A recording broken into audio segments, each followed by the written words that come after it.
يا أبا عبد الله إني أتقرب إلى الله وإلى رسوله وإلى أمير المؤمنين وإلى فاطمة وإلى الحسن وإليك بموالاتك وبالبراءة ممن قاتلك ونسب لك الحرب وبالبراءة ممن أسس أساس الظلم والجور عليكم وأبرأ إلى الله وإلى رسوله ممن أسس أساس ذلك وبنى عليه بنيانا وجرى في ظلمه وجوره عليكم وعلى أشياعكم.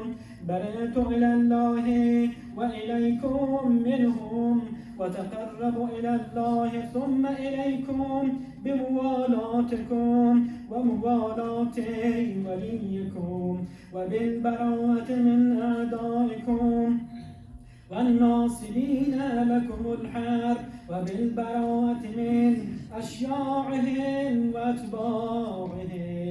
إني سلم لمن سالمكم وحرب لمن حاربكم وولي لمن والاكم وعدو لمن عاداكم.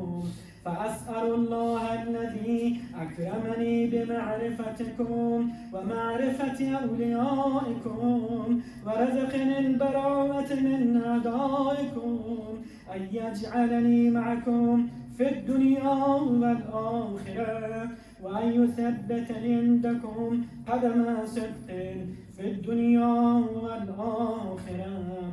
وأسأله أن يبلغني المقام المحمود لكم عند الله وأن يرزقني طلب ثاريكم مع إمام